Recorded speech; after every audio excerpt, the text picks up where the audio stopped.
Magandang araw mga kaibigan. Ito po, breaking news, post ng ABS-CBN News. Several House sources confirm that Isabela Representative Bodje D will be elected as Speaker on Wednesday, September 17, 2025. So, bukas po.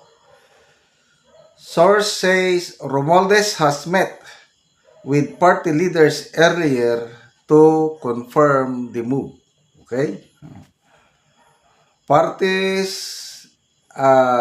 set to meet with Representative D tomorrow morning until the session starts. Source says House ruling party Lakas is meeting at 2 p.m. tomorrow. Romualdez is expected to make the formal announcement on his resignation there.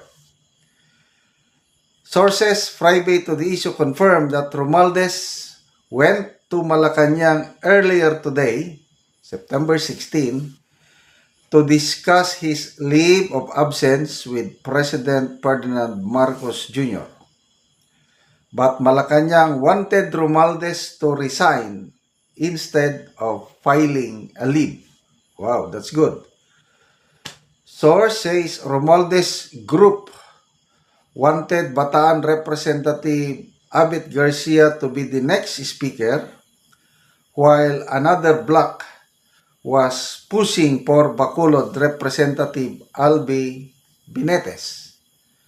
Source adds that both Garcia and Binetes failed to pass the Palace Screening Committee via Cat Domingo. Okay, so ano sa tingin nyo? Is this good news? Ang unang question dyan is, will it be leave of absence or resignation? Kasi kung leave lang, alanganin anytime, pwedeng makabalik. So tama yung, kung totoo itong mga sources, these are all unconfirmed dahil puro sources. Maganda yung gusto ng Malacanang na it should be resignation. Huwag na yung leave. So, it's just a matter of time na aalis na ang Romualdez bilang speaker, whether leave or resignation. Malaking it's a good development para yung galit ng taong bayan medyo humupa ng konti. Kasi sa ngayon, napaka-init ang sitwasyon dahil yun na nga, yung grabe na ang nangyayaring panluloko sa kaban ng taong bayan.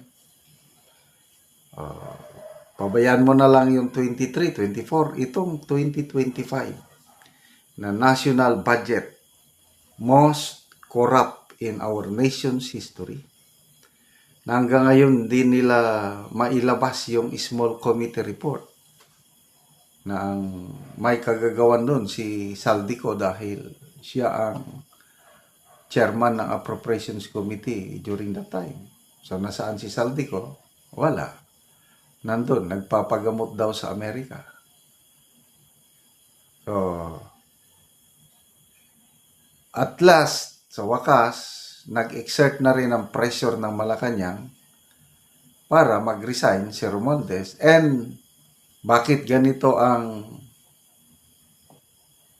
pressure ng Malacanang? Dahil na rin sa pressure ng taong bayan. Kaya dito natin napatunayan mga kaibigan na ang power talagang nandito sa atin.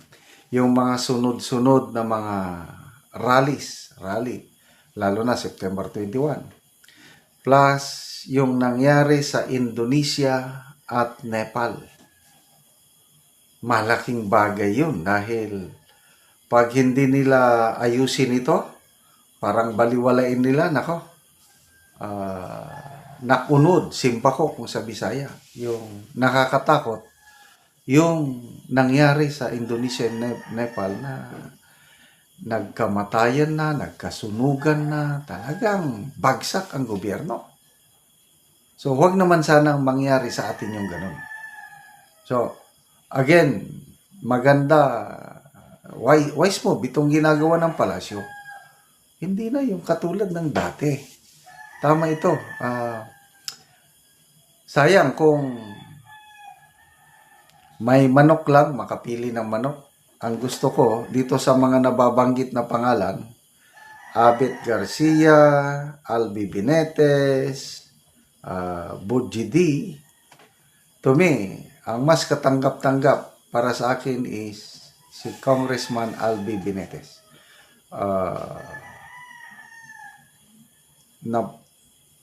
Napatunayan niya na para sa akin yung kanyang independence sa kanyang ito hindi ko kilala itong Budji D. Parang sa Isabela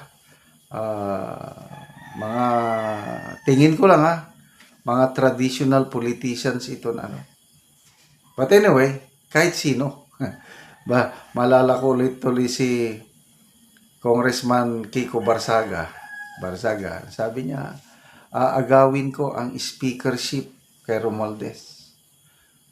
Palagay ko lang yun, salita lang para mapag-usapan ang pagpalit sa speaker. In a way, nakatulong siya. Kasi mula nung nagsalita itong Barsaga, ang dami ng umalma, dami ng nagsusuporta. Yung Claymore na palitan ang speaker, lumakas ng lumakas hanggang ito. Talagang bumigay na. So, to me, this is a victory of the people. We can pressure them.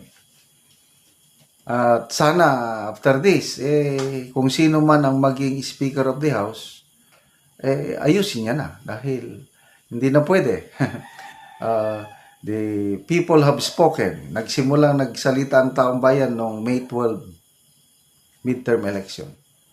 Kita ng Malacanang yung dissatisfaction ng taong bayan. Kaya natalo ang karamihang alyansa candidates. Hanggang ngayon na-expose yung flood control anomaly na resulta itong pag-resign o pag-leave ng Speaker of the House. So, good luck sa panibagong Speaker.